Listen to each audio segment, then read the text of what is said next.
तेरी बातों में ऐसा उलझा जिया मूवी का फुल एक्सप्लेनेशन है तो स्पॉयलर्स तो होंगे ही, तो अपना अपना देख लेना।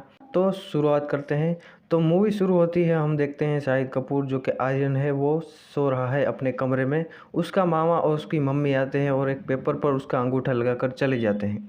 आर्यन उठता है और देखता है कि सब हॉल में बैठे हुए हैं और भी कोई उनके साथ बैठा हुआ है, कोई लड़की बैठी हुई है। आर्यन का मामा कहता है कि वो उसकी बीवी है, लेकिन आर्यन शादी करना नहीं चाहता। वो लड़की उठ के किसी कमरे में चली जाती है, तो सांस जाता है, उसका घूंघट उठाता है तो वो एक रोबोट निकलती है। फिर आर्यन की आंख खुलती है तो पता चलता है कि ये एक सपना था।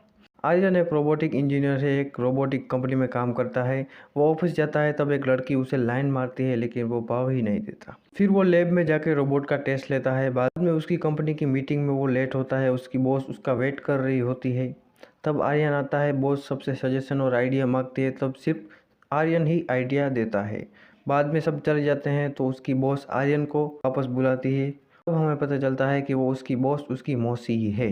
तो उसकी मौसी उसको अमेरिका आने को बोलती है, तो आर्यन मान जाता है और अमेरिका चला जाता है। आर्यन उसकी मासी की कंपनी में जाता है जो कि रोबोट्स की कंपनी है, ई रोबोटिक्स नाम है कंपनी का। मासी उसे अपनी कंपनी दिखाती है और कहती है कि मुझे बेल्जियम जाना है 2-3 दिनों के लिए। उसकी मासी उसको ये भी कहती है कि शिफ्रा सब काम देख लेगी। तो आर्यन घर जाता है तो शिफ्रा उसके लिए दरवाज़ा खोलती है, उसको अंदर आने को कहती है। फिर दोनों के बीच में बातें होती है तो पता चलता है कि दोनों की पसंद भी मिलती है। फिर आर्यन जब वर्कआउट कर रहा होता है, बारबेल का वर्कआउट खत्म करके बारबेल नीचे रखता है तो शिफ्रा आके उसको आसानी से उठा लेती है। फिर वो घूमने चलते हैं तो शाहिद उससे पूछता है कभी सुट्टा मारा है, तो शिफ्रा कहती है नहीं। तो शाहिद और शिफ्रा दोनों सुट्टा मारते हैं और शिफ्रा पहली बार सुट्टा मारते हुए खांसती भी नहीं। तब भी शाहिद को शौक लगता है कि ये सुट्टा पहली बार मार रही है और खांस भी नहीं रही। फिर आर्यन की मौसी आती है और वो देखती है कि आर्यन खाना बना रहा होता है। शिफ्रा कहीं दिखती नहीं, तो शिफ्रा के कमरे में जाके देखती है तो वो वहाँ नहीं होती। फिर आर्यन के कमरे में जाके देखती है तो वहाँ वहाँ होती है। उसका मुंह खुला होता है और आंखें भी खुली होती है। फिर उनको पता चलता है कि इन दोनों ने सेक्स किया है। शाहिद देखता है तो शिफ्रा की आंखें और मुंह दोनों खुला होता है। तो वो मासी को कहता है कि इसे क्या हो गया, तो मासी उसको चार्ज पर लगाती है। तब आर्यन को पता चलता है कि ये तो एक रोबोट है। ये एक टेस्ट था, पूरी प्लानिंग मासी ने की थी, लेकिन आर्यन की फीलिंग्स उस रोबोट के साथ, शिफ्रा के साथ जुड़ चुकी हैं। आर्यन फिर वापस इंडिया आता है, लेकिन उसका मन नहीं लग रहा होता। वो शिफ्रा को याद करता रहता है। वो उसके फ्रेंड को बताता है कि उसको रोबोट से प्यार हो गया है। अभी उसकी माँ का कॉल आता है, वो लड़की देखने की बात करते हैं और लड़की देख के आर्यन भी हाँ कर देता है शादी के लिए। फिर इंगेजमेंट की डेट तय होती है। इंगेजमेंट के दिन ही शाहिद भाग जाता है और फिर मौसी को फ़ोन करके कहता है कि शिफ्रा को इंडिया भेजो टेस्ट के लिए, to make a perfect humanoid. मौसी शिफ्रा को इंडिया भेजती है। आर्यन अपना सारा लैपटॉप का डेटा शिफ्रा के अंदर ट्रांसफ़र करता है और वो उसका एडमिन बनता है। फिर वो अपनी माँ को वीडियो कॉल करता है और शिफ्रा को इंट्रोड्यूस करवाता है अपनी माँ से एज अ गर्लफ्रेंड। वो नहीं बताता कि ये रोबोट है।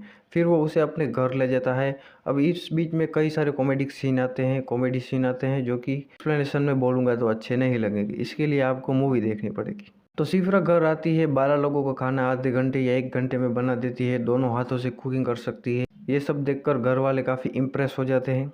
फिर उनकी इंगेजमेंट होती है। फिर एक अच्छा सा मस्त सा सॉन्ग आता है। फिर शिफ्रा अचानक से बेहोश हो जाती है, तो आर्यन का चाचा जो कि डॉक्टर होता है वो देखता है कि शिफ्रा इज़ डेड। लेकिन आर्यन उसको कमरे में ले जाता है, चार्ज करता है और फिर सब घर वाले उसके कमरे में आते हैं तो शिफ्रा इज़ ऑलरेडी ऑल राइट। फिर उसी रात को सब लोग पी रहे होते हैं, शाहिद भी बहुत पी लेते हैं, भी बहुत पिया हुआ होता है। तो शिफ्रा उसे पूछती है कि एक सॉफ्टवेयर है वो डाउनलोड करूं, तो आर्यन हाँ कह देता है कि डाउनलोड करो।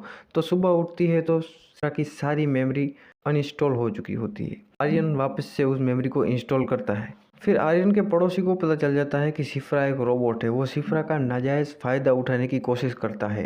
अभी वहाँ आर्यन आ जाता है और उसको धमका के छोड़ देता है। वो शिफ्रा को बोलता है कि इसे फर्स्ट फ्लोर से नीचे लटका दो। शिफ्रा लटकाती है लेकिन फेंकती नहीं। फिर शादी के संगीत में आर्यन की आंटी शिफ्रा को धक धक करने लगा गाने पे डांस करने को कहती है, लेकिन आर्यन की मम्मी मना कर देती है। आर्यन की आंटी उसको ये भी कहती है इन सरकाज़म वे कि आज तो तू पूरी दिल्ली में आग लगा देगी। तब अचानक से दादाजी की हेल्थ खराब होती है तो सब उनको हॉस्पिटल लेके भागते हैं। तो शिफ्रा गाड़ी ड्राइव करती है और अपने सॉफ्टवेयर में सर्च करती है नियरेस्ट हॉस्पिटल। तो हॉस्पिटल पहुंचते हैं तो देखते हैं कि ये तो एनिमल का हॉस्पिटल है। फिर आर्यन गाड़ी ड्राइव करके दादाजी को ह्यूमन के हॉस्पिटल ले जाता है। फिर शिप्रा चार्ज होने को बैठती है, तब अचानक बिजली कम ज़्यादा होती है, तो शिप्रा के अंदर कुछ प्रॉब्लम आ गई होती है, उसके मदरबोर्ड के अंदर कुछ डिफेक्ट आ गया होता है। शिप्रा को सब ढूंढ रहे होते हैं लेकिन शिप्रा नहीं मिल रही होती। शिप्रा पुलिस स्टेशन में बैठी होती है, रिपोर्ट लिखा रही होती है आर्यन के खिलाफ, क्योंकि उसने उसका टमाटर खाया होता है। आर्यन अग्निहोत्री को पुलिस वाला कॉल करता है, तो वो उससे कहता है कि she is a mental patient. फिर शिप्रा वापस फार्म हाउस पर आती है और आयरन के पड़ोसी की माँ को 2 थप्पड़ लगाती है, क्योंकि ये भी किसी ने उसको सरकाजमली वे में बोला था। और फिर आयरन के पड़ोसी को फर्स्ट फ्लोर से नीचे फेंक देती है और फिर धक धक करने लगा गाने पर डांस करती है और फिर पूरे फार्म हाउस में आग लगा देती है। वो सब काम करती है जो उसको करने को कहे गए थे और फिर टाल दिए गए। पूरे फार्म हाउस पर आग लगा रही होती है तो शाहिद तलवार लेकर आता है, के ऊपर 2 वार करता है उसके सिर पर और वो बेहोश हो जाती है। फिर अगले सीन में हम देखते हैं कि आर्यन की मौसी सब रोबोट्स को प्रेस में इंट्रोड्यूस करवा रही होती है, जिसमें शिफ्रा भी होती है। तब आर्यन एक दूसरी लड़की से बात कर रहा होता है तो शिफ्रा उसे ही देख रही होती है। बात करने के बाद उसका दोस्त कहता है कि ब्रो, शिफ्रा जेलस हो रही है तुझसे। तब वो आर्यन कहता है कि प्यार नहीं, पे प्रोग्रामिंग है। तब उसका दोस्त कहता है कि वो पूरी फॉर्मेट हो चुकी है और तू उसका एडमिन भी नहीं है। तब वो शिफ्रा की तरफ देखता है तो शिफ्रा उसकी तरफ देख रही होती है और स्माइल कर रही होती है।